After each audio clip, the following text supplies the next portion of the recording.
Sekarang anak-anak mulai takut sama gubernur. Kalau nggak mau mandi, diliatin videonya. Kamu mandi nanti dibawa oleh Pak Gubernur.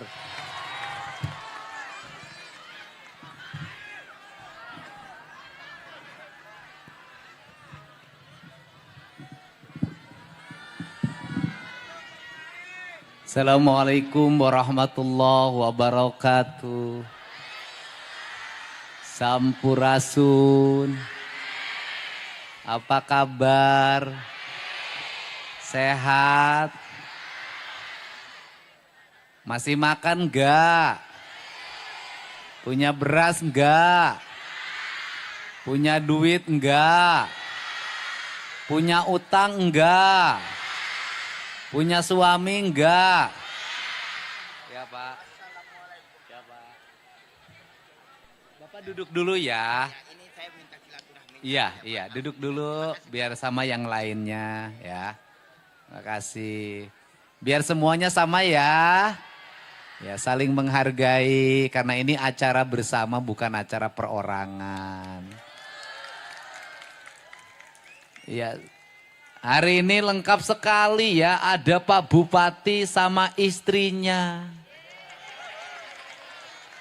Pak Bupati ini kalau sendiri gagah, banyak penggemarnya.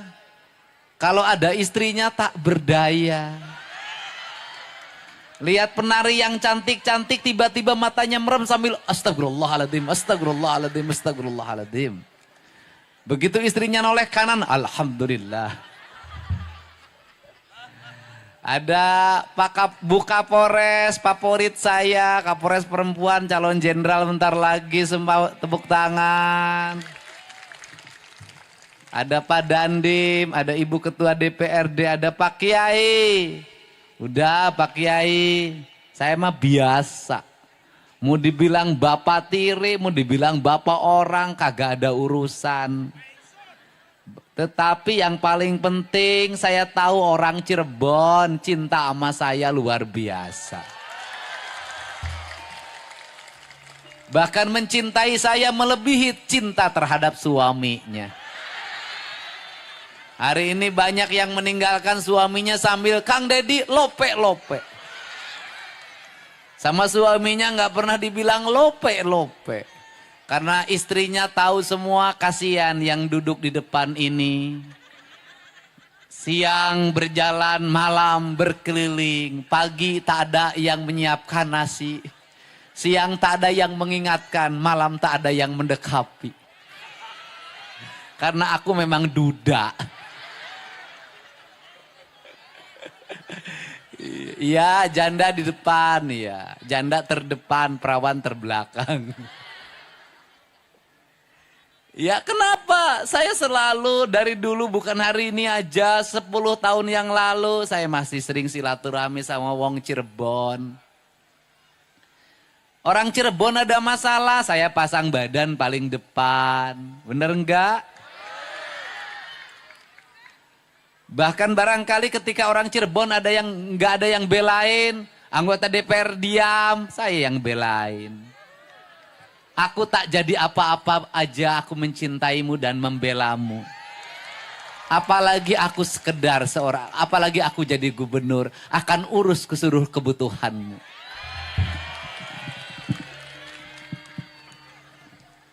Tapi saya tidak suka pada orang yang tiba-tiba cari panggung, berteriak-teriak, seolah-olah mewakili warga, saya tidak suka. Kenapa? Urusan jalan itu sudah jadi komitmen saya untuk membangunnya selama itu kita bisa dilakukan bersama-sama dengan bupatinya. Kenapa? Karena perbatasan dengan DKI, perbatasan dengan Banten, perbatasan dengan Jawa Tengah bagi saya adalah kehormatan. Perbatasan jalannya harus yang terbaik, desanya harus tertata, rakyatnya harus makmur, karena itu kehormatan seorang pemimpin. Tapi saya tidak mau kalau saya membangun jalan di Cirebon Timur kemudian ada yang ngomong itu perjuangan saya, tanpa kamu teriak aku akan membangunnya. Betul enggak? Tapi ada kewajibannya, Pak Bupati beraninya berapa kilometer? 5 kilometer, biar kami 5 kilometer lagi. Jalannya kita bangun yang terbaik karena ini martabat di mata Jawa Tengah. Jadi begitu, saya tidak mau kepemimpinan ini, kepemimpinan kolektif. Membangun adalah sebuah kesadaran, bukan sebuah keterpaksaan. Tapi saya orangnya terbalik, kalau teriak-teriak nujuk wajah saya malah tidak jadi. Kenapa? Saya tidak mau, aku membangun karena takut padamu. Aku membangun karena aku mencintai rakyat Cirebon. Benar? Wes? Cinta sama Kang Dedi? Aku mencintaimu, tak mesti aku berkata bahwa aku menyayangimu. Wah. Mantap? Apa sih sebenarnya yang ada dalam pikiran saya? Saya secara genetik dari ibu turunan dari Cirebon, dari ayah turunan dari Sumedang. Saya punya tanggung jawab. Ini provinsi harus menjadi provinsi yang terbaik di Indonesia. Ini provinsi rakyatnya tidak boleh ada yang rumahnya roboh. Ini provinsi tidak boleh ada rakyat yang tidak punya listrik. Ini provinsi tidak boleh ada rakyat yang lapar. Ini provinsi tidak boleh ada rakyat yang tidak sekolah. Ini provinsi tidak boleh ada rakyatnya yang sakit, yang tidak bisa diobati. Ini provinsi seluruh rakyatnya harus ada negara hadir mendampinginya dalam duka maupun suka. Itu esensi kepemimpinan saya. Tetapi rakyatnya juga harus bisa diurus. Benar nggak? Harus bisa diurus. Saya tadi meresmikan listrik. Saya nyalain lampu listrik yang rumahnya belum selesai. Kemudian anaknya berapa? 3. Rumahnya utang ke sini, utang ke sini. Terus apalagi 1 kamar 3 anak. Saya nanya berikutnya lagi, kamu mau nambah lagi enggak? Aku begitu mengkhawatirkanmu, rakyatku. Kenapa? 3 anak dalam 1 kamar. Bagaimana kalau kamu mau kukudaan? Apakah harus menunggu anakmu tidur lelap? Bagaimana ketika engkau kukudaan anaknya bangun? Kemudian matanya terbelalak sambil berteriak, ada hantu! Kemudian kudanya berhenti permainannya. Kemudian bertanya, ayah naon, ada apa anakku? Kata anaknya, tuh katanya sekarang hantunya tidak ada. Nggak boleh. Di Majalengka ada 1 petak rumah kontrakan. Penghuninya 13 orang, anaknya 11. Bapaknya tidak kerja, ibunya tidak kerja, anaknya yang jualan keliling. Saya tidak mau seperti itu. Habis itu lari lagi, ayah doi, bapak saya mau MOP. Kenapa? Aduh, sudah 7 anak saya. Aduh, tapi itu hebat, budakna sarakola. Pada sekolah, bapak ini semangat ini dipaksa, tidak. Kesadaran saya ingin rakyat Cirebon punya kesadaran. Bukan keinginan pemimpinnya, tapi kesadaran bahwa berat banyak anak itu harus sekolah. Bagaimana rumahnya, bagaimana nanti masa depannya. Banyak anak, banyak rezeki itu benar. Tapi mengatur kelahiran jauh lebih benar. Benar enggak? Iya. Saya tahu di sini banyak kamera. Karena kerengarala duit. Lumayan video Kang Dedi penontonnya banyak. Nanti ada esennya dapat 1 juta, 2 juta, 3 juta. Engkau mengambil gambar dari kerja keras orang lain. Tepuk tangan ya, nggak apa-apa sok neangan duit saya ujang. Nah, untuk itu Cirebon harus berubah. Baru jalan lagi, ada lagi yang nangis. Cerik di wae cing teh. Kenapa lagi ibu? Anak saya nabrak orang. Orangnya pakai motor. Yang pakai motornya anak kecil. Sekarang bagaimana? Anak saya nggak punya duit untuk bayar rumah sakit. Aing teh anak sia anu pakai motor. Aing nu mayar aing. Itulah rakyat. Apa masalahnya? Hei orang Cirebon, bocah-bocah cilik. Ibumu susah, bapakmu susah, cari duit susah. Udah jangan dulu motor-motoran. Sudah. Udah jangan dulu motor-motoran. Anda mengikuti peradaban mana? Hanya di Indonesia anak kecil motor-motoran. Hanya di Indonesia anak kecil main HP. Hanya di Indonesia anak kecil minum ciu. Hanya di Indonesia anak kecil makan eksimer. Hanya di Indonesia anak kecil ngelem. Hanya Indonesia anak kecil minum komik 15 biji sekali minum. Hanya di Indonesia yang mengaku beragama Islam. Bener nggak? Mau maju tidak? Rubah perilaku buruk. Anak kecil jangan dulu main HP. Anak kecil jangan main motor. Bocah cilik tinggal di rumah. Bantu ibumu ke sawah. Bantu ibumu ke ladang. Bantu ibumu ke kebun. Pelihara domba. Pelihara sapi. Pelihara ayam. Tumbuhilah jadi entertainment baru. Pelihara laut. Jadilah nelayan yang hebat. Jadilah petani yang kuat. Jadilah pengusaha yang kokoh. Jadilah politisi yang handal. Engkau adalah harapan bangsa. Jangan kayak sekarang. Nggak akan maju. Kenapa? Saya ini tiap hari Bu bayarin orang di rumah sakit. Tiap hari. Satu, Bapak. Opo. Istri saya di rumah sakit. Kenapa? Melahirkan. Hamilnya sama siapa? Ya sama saya. Terus kenapa giliran menghamili engkau tidak pernah memberitahu padaku? Tapi giliran melahirkan engkau memberitahukan padaku. Adapah gerangan adindaku? Harus disesar Pak. Berapa biayanya? 25 juta. Kalau berani menghamili harus berani menjamin kelahiran. Itu tanggung jawab laki-laki. Kenapa? Engkau berikrar di hadapan calon mertuamu hari ini. Kau akan menikahi dia, akan menafkahi dia. Itu sumpahmu. Kalau biaya melahirkan saja kamu tidak bisa membiayai, kamu dosa di hadapan sumpah itu. Iya kan? Bener enggak? Selesai itu. Besoknya datang lagi Bapak. Apalagi anak saya ditahan polisi. Kenapa? Membacok temennya. Di mana sekolahnya? STM kelas 1.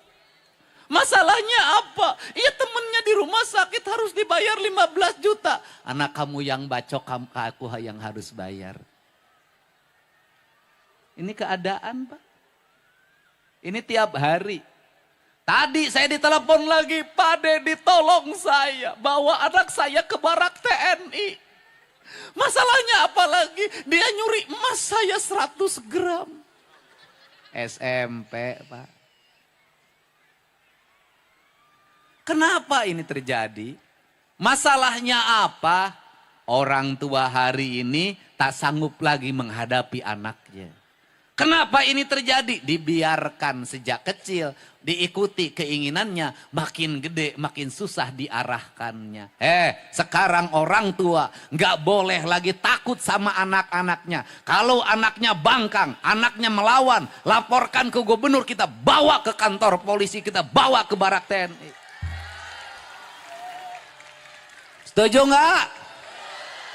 Udahlah Pak. Ini anak kecil Pak Dedi. Harus diperhatikan kebebasannya. Kebebasannya bacok orang pakai parang. Bener nggak? Di Cirebon banyak nggak? Di Cirebon banyak nggak? Banyak. Muang, muang. Motorna teu mayar pajak. Knalpotna brong, huang, huang. Indungna keur kieu. Bener nggak? Harus dirubah nggak? Harus diperbaiki nggak? Harus diarahkan tidak? Pemimpinnya harus tegas tidak? Sekarang anak-anak mulai takut sama gubernur. Kalau nggak mau mandi diliatin videonya. Kamu mandi nanti dibawa oleh Pak Gubernur. Kamu makan nanti dibawa oleh Pak Gubernur.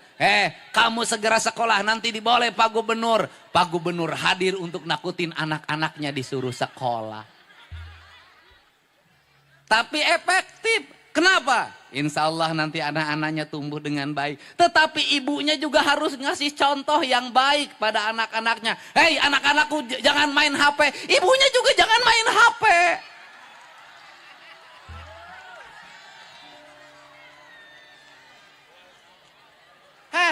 Kamu nak, jangan main tiktokan terus nak.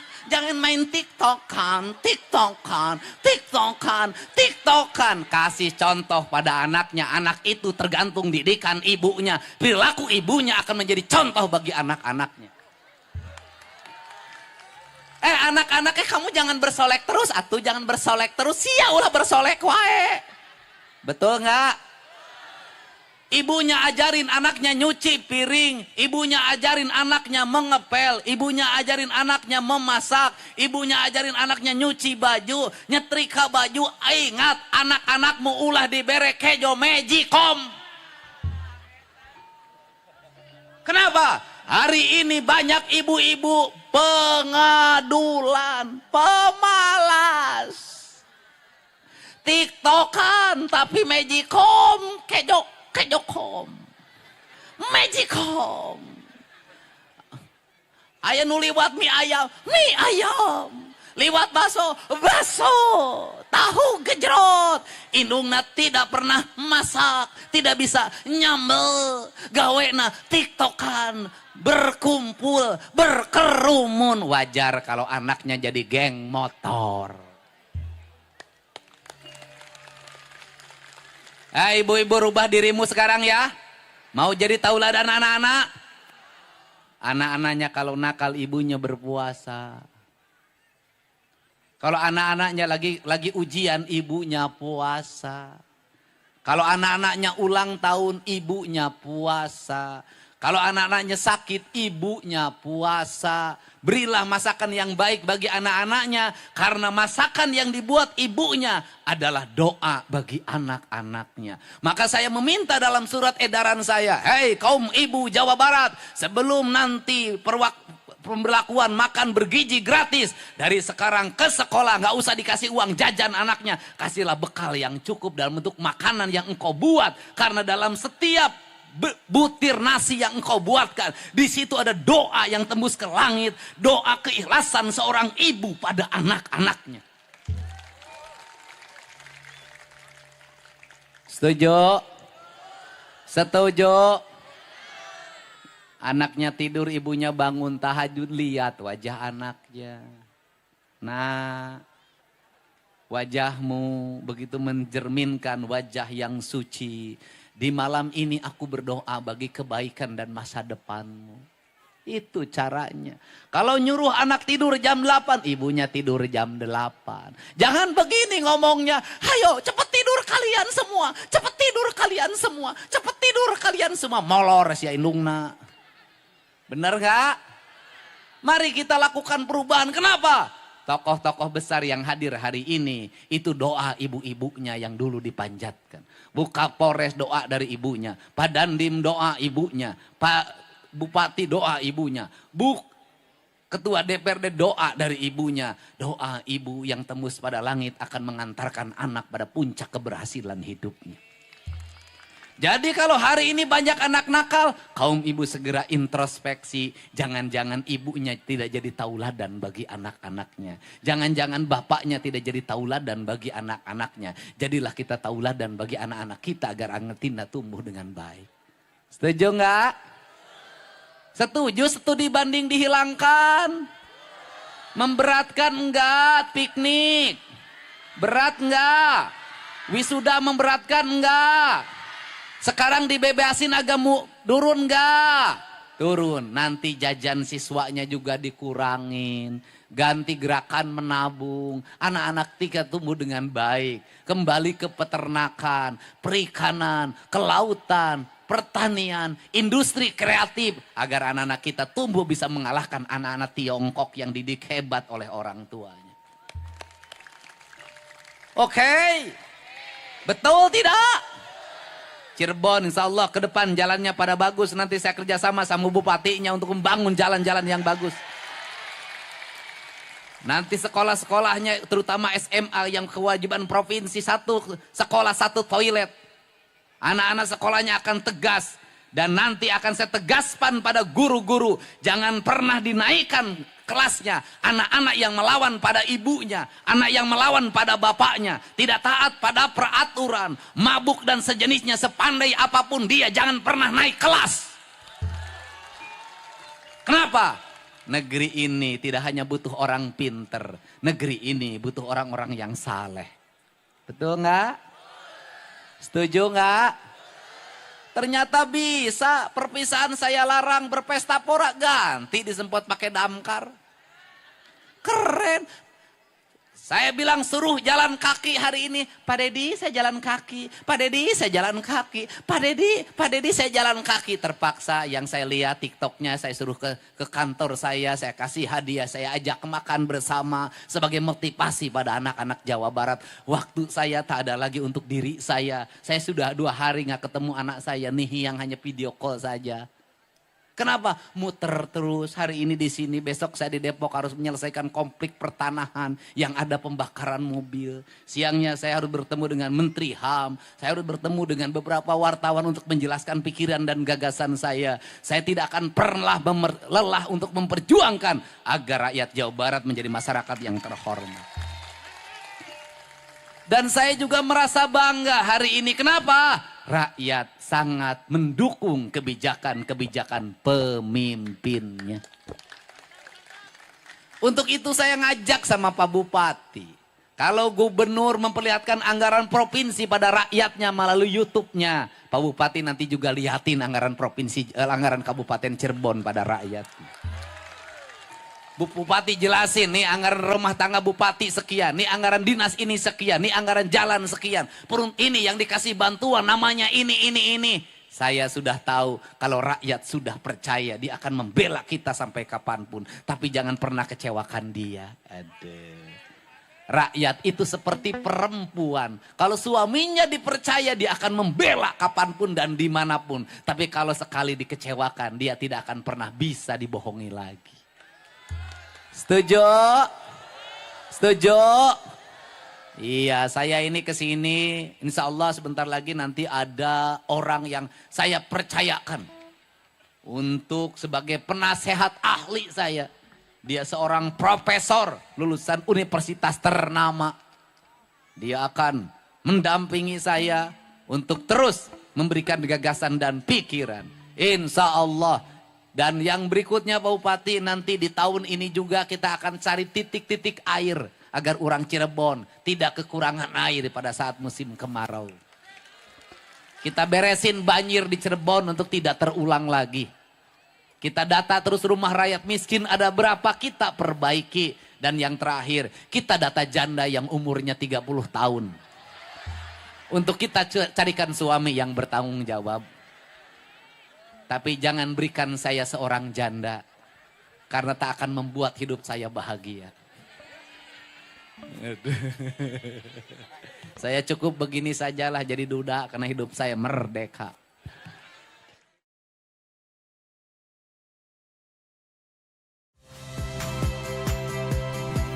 Saya Yasir Neneama.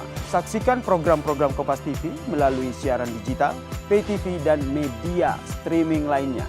Kompas TV, independen, terpercaya.